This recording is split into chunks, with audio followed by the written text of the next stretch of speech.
আমার প্রিয় বন্ধুরা, যারা আমার এই কথাগুলো শুনছো, আশা করি সবাই ভালো আছো। আমার নাম প্রিয়া। এখানে চ্যানেল সাবস্ক্রিপশনের অনুরোধ। আপনারা যারা আমাদের চ্যানেলের গল্পগুলো এত ভালোবাসেন, তাদের কাছে একটাই অনুরোধ, গল্পটা যদি আপনাদের মনের মতো লাগে তবে চ্যানেলটা সাবস্ক্রাইব করে আমাদের পরিবারে যুক্ত হয়ে যান আর পাশে থাকা নোটিফিকেশন বেলটা টিপে দিন। আপনাদের ভালোবাসা আমাদের খুব দরকার। আজকে আমি তোমাদের এমন একটা গল্প শোনাতে এসেছি যেটা আমার জীবনের সত্যি ঘটনা। অনেক দিন ধরে বুকের ভেতরে একটা গোপন কথা লুকিয়ে রেখেছিলাম। এটা একটা ভুল সম্পর্ক, একটা নিষিদ্ধ টান। সমাজের চোখে এর কোনো দাম নেই, তবু এর গভীরতা আমার জীবনটা বদলে দিয়েছে। গল্পের নাম মায়ের দ্বিতীয় বিয়ের পর আমার নতুন বাবা আমার দিকে অন্য নজরে তাকাতো। তখন আমার বয়স সবে ১৯। দেখতে খারাপ ছিলাম না, লম্বা, শ্যামলা, আর তখন কলেজে নতুন উঠেছি। আমার বাবা মারা যাওয়ার পর মা আর আমি এই দুজন নিয়েই ছিল আমাদের ছোট সংসার। বাবার চলে যাওয়াটা মা কিছুতেই মেনে নিতে পারছিলেন না। মাস ৬ পর আমাদের দূর সম্পর্কের এক পিসি জোর করে মায়ের সঙ্গে আলাপ করিয়ে দিলেন রাজীব সাহেবের। রাজীব সাহেব ছিলেন বাবার প্রায় বন্ধুর মতো। ৪০-এর কোঠায় বয়স হলেও খুব ফিটফাক আর হাসি খুশি একজন মানুষ। উনি প্রথম দিন থেকেই আমার আর মার প্রতি খুব খেয়াল রাখতেন। মাকে দেখতাম ধীরে ধীরে যেন একটু হাসতে শিখেছেন। তিনি আমাকে ভালো কলেজে ভর্তি হতে সাহায্য করলেন, আমার পড়াশোনার সব দায়িত্ব নিলেন। দেখতে দেখতে বছর ঘুরে গেল। রাজীব সাহেব যেন আমাদের জীবনের এক রক্ষাকর্তা হয়ে এলেন। একদিন মা আমায় ডেকে বললেন, প্রিয়া, আমি রাজীবকে বিয়ে করার কথা ভাবছি, তোর কি মনে হয়? আমি দেখলাম মা খুব খুশি। বাবার অভাবটা যেন রাজীব সাহেবের মধ্যে মা খুঁজে পেয়েছেন। আমি মাকে আটকালাম না, বললাম, মা, তোমার যদি ভালো লাগে তাহলে করো, আমি তোমার খুশি দেখতে চাই। ব্যাস, বছর ঘোরার আগেই মা আর রাজীব সাহেবের বিয়ে হয়ে গেল। রাজীব সাহেব হলেন আমার নতুন বাবা। বিয়ের পর আমরা নতুন একটা ভাড়া বাড়িতে উঠলাম। বাড়িটা ছোট, দুটো মাত্র ঘর। একটা ঘর মা আর বাবার জন্য, আর একটা ছোট ঘর আমার জন্য। ড্রয়িং রুমটা ছিল খুব ছোট। বাড়িটা ছোট হওয়ায় আমাদের সবার শোয়ার জায়গা কাছাকাছি ছিল। আর এই ছোট বাড়িটাই যেন আমাদের সম্পর্কের গোপনীয়তা ভেঙে দিল। প্রথম প্রথম সব ঠিক ছিল। রাজীব সাহেব সবার সামনে একজন আদর্শ বাবা, কিন্তু কিছুদিন যেতেই আমি টের পেলাম তার চোখে আমার জন্য যে দৃষ্টিটা, সেটা ঠিক বাবার মতো নয়। তিনি আমার দিকে অন্য রকমভাবে তাকাতেন। সেই চাহনিতে স্নেহ ছিল না, ছিল অন্য কিছু, যা আমার শরীরে কেমন যেন একটা শিহরণ জাগাত। আমি বুঝতে পারতাম না এইটা কি ভুল ইঙ্গিত নাকি আমার মনের ভুল। একদিন রাতের ঘটনা। মা আর বাবা পাশাপাশি ঘরে ঘুমোতেন। আমি আমার ঘরে বসে একটা উপন্যাস পড়ছিলাম। রাত তখন প্রায় ১টা।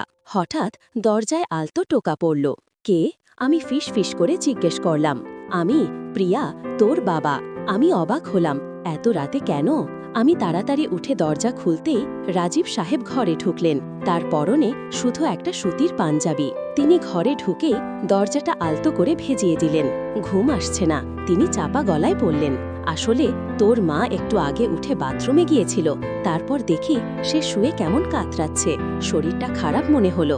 আমি তাই ডাইনিংয়ের সোফায় একটু শুতে যাচ্ছিলাম, কিন্তু ভাবলাম তোর সাথে একটু কথা বলি। তিনি আমার খাটের কিনারায় এসে বসলেন। ঘরটা এত ছোট ছিল যে আমাদের মধ্যে দূরত্ব খুব কম। তার শরীর থেকে আসা একটা কড়া পারফিউমের গন্ধ আমার নাকে আসছিল। আমি কেমন যেন নার্ভাস হয়ে যাচ্ছিলাম। জানিস প্রিয়া, তিনি একেবারে আমার দিকে ঝুঁকে এলেন। তার নিঃশ্বাস আমার কান ছুঁয়ে যাচ্ছিল। তোর মা ভালো মানুষ, কিন্তু সে আমাকে ঠিক বোঝে না। আর এই বাড়িতে তোর মা ছাড়া আমার একমাত্র মনের বন্ধু তুই। তোর চোখে আমি শান্তি দেখতে পাই। তার এই কথাগুলো আমার মনে ভীষণ দাগ কাটল। তিনি যেন ইমোশনাল দুর্বলতা প্রকাশ করে আমার সহানুভূতি আদায় করতে চাইলেন। আমি বললাম, এমনভাবে বলো না বাবা, আমি তো সবসময় তোমার পাশে আছি। তিনি হাসলেন, কিন্তু সেই হাসিটা ছিল অন্যরকম। তিনি খুব ধীরে আমার মাথার চুলগুলো কানের পাশ থেকে সরিয়ে দিলেন। সেই ছোঁয়াটা খুব নরম ছিল, কিন্তু সেই স্পর্শে আমার শরীর যেন কেঁপে উঠল। আমার মনে হলো এই ছোঁয়াটা ঠিক বাবা বা মেয়ের হতে পারে না। তবে তিনি আবার থামলেন। তার চোখ দুটো অন্ধকারেও যেন আমার ঠোঁটের দিকে বারবার যাচ্ছিল। তবে কি বাবা? আমি ভয়ে ভয়ে জিজ্ঞেস করলাম। তিনি খুব ধীরে আমার হাতটা ধরলেন। তবে তোর মা যদি জানতে পারে আমি তোকে এতটা ভালোবাসি, তোকে এত ভরসা করি, তাহলে হয়তো ভুল বুঝবে, ভাববে আমি তোকে নয়, তোকেই বেশি গুরুত্ব দিচ্ছি। আমরা কি এই বন্ধুত্বটা গোপনে রাখবো প্রিয়া? কাউকে কিছু বলবো না? এটা ছিল একটা ভুল ইশারা আর ইমোশনাল ব্ল্যাকমেলের স্পষ্ট ইঙ্গিত। তিনি চাইলেন আমি যেন এই গোপন সম্পর্কটা মায়ের কাছে লুকিয়ে রাখি। একটা নিষিদ্ধ সম্পর্ক তৈরি হতে শুরু করলো। আমি তখন খুব ঘোরের মধ্যে। তার হাতের উষ্ণতা আমার হাতে লেগেই রইল। আমি শুধু মাথা নেড়ে সম্মতি জানালাম, না বাবা, আমি মাকে কিচ্ছু বলবো না। তিনি খুব খুশি হলেন। আলতো করে আমার হাতটা টিপে দিয়ে বললেন, তুই খুব বুদ্ধিমতী, এবার ঘুমিয়ে পড়, আমিও যাই। হাতটা ছেড়ে দিলেও তার হাতের স্পর্শের অনুভূতি আমার হাতে লেগেই রইল। সেই রাতে আমি আর ঘুমোতে পারলাম না। তার শরীরের গন্ধ, তার কণ্ঠস্বর আর তার সেই অন্যরকম চাহনি সব যেন আমার রাতের ঘুম কেড়ে নিল। পরের দিন থেকে আমাদের মধ্যে একটা গোপন বোঝাপড়া তৈরি হলো। লোকজনের সামনে তিনি একদম সাধারণ বাবা, কিন্তু যখনই মা একটু বাইরে যেতেন বা অন্য ঘরে থাকতেন, তখনই রাজীব সাহেবের ব্যবহার বদলে যেত। তিনি কখনো কখনো আলতো করে পিঠে হাত বুলিয়ে দিতেন, কখনো এমনভাবে আমার গায়ে হেলান দিয়ে বসতেন যেন দুজনের শরীরের উষ্ণতা বিনিময় হচ্ছে। আর প্রতিবারই তিনি এমনভাবে আমার দিকে তাকাতেন যেন আমার মনের গভীরে কি চলছে তা তিনি স্পষ্ট দেখতে পাচ্ছেন। একদিন বিকেলে মা প্রতিবেশী আন্টির বাড়ি গিয়েছিলেন। আমি আর রাজীব সাহেব বাড়িতে একা। কলেজ থেকে ফিরে আমি বারান্দার দিকের সোফায় বসে মোবাইলে কিছু একটা দেখছিলাম। আমার পরনে ছিল একটা সাধারণ ওড়না ছাড়া সালোয়ার কামিজ। হঠাৎ আমার চোখ গেল রাজীব সাহেবের দিকে। তিনি ডাইনিং টেবিলের এক কোণে বসে অফিসিয়াল কাজ করছিলেন, কিন্তু তার চোখ ছিল আমার দিকে স্থির। তিনি যেন আমার পুরো শরীরের দিকে গভীর আগ্রহ নিয়ে তাকিয়ে আছেন। আমার শরীরে যেন একটা বিদ্যুৎ খেলে গেল। তার এই দীর্ঘ দৃষ্টি আমার শরীরে কেমন যেন একটা উত্তেজনার সৃষ্টি করছিল। আমি যেন লজ্জায় গুটিয়ে যাচ্ছিলাম, আবার ভেতরে ভেতরে আমারও কেমন যেন একটা ভালো লাগা কাজ করছিল। হঠাৎ তিনি চেয়ার ছেড়ে উঠে এলেন। তার মুখে একটা হাসি, কিন্তু চোখে অন্যরকম চাউনি।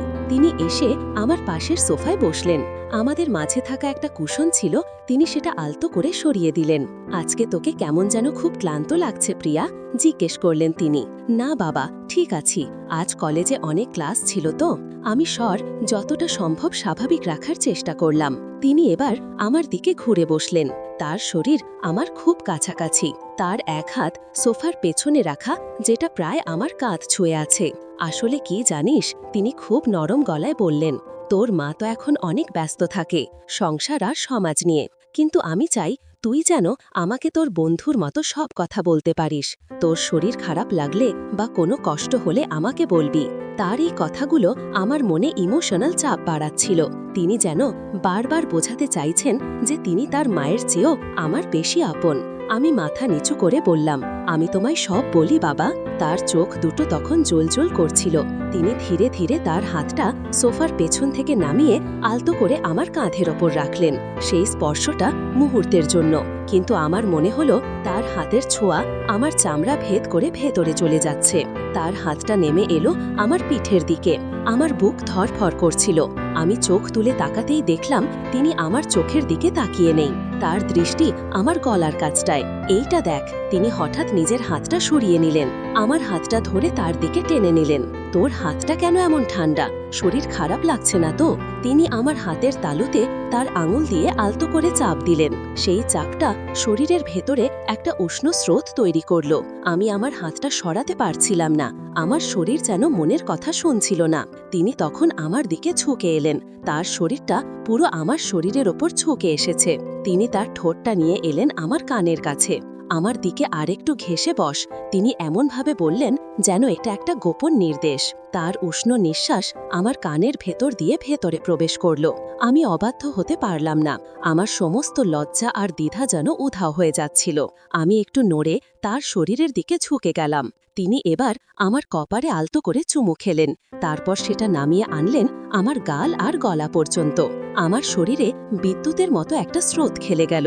আমি চোখ বন্ধ করে ফেললাম। আমার মনে হচ্ছিল আমি ভুল করছি, কিন্তু এই ভুলটা আমার ভালো লাগছিল। তার উষ্ণ নিঃশ্বাস আর ঠোঁটের স্পর্শে আমার সমস্ত চেতনা যেন লোপ পেতে শুরু করলো। হঠাৎ দরজায় চাবির শব্দ হলো।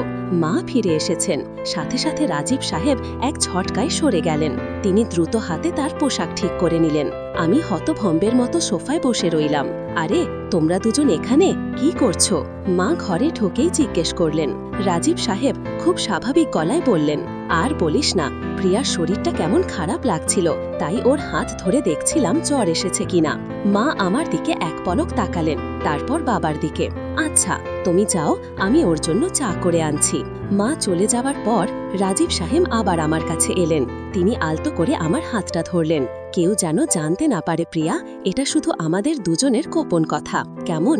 তার এই প্রশ্নটা কোনো অনুরোধ ছিল না, ছিল একটা ব্ল্যাকমেল করার আদেশ। আমি ভয়ে আর উত্তেজনায় মাথা নেড়ে সম্মতি জানালাম। আমার জীবনটা সেদিন থেকে একটা মিথ্যা আর নিষিদ্ধ সম্পর্কের জালে জড়িয়ে গেল।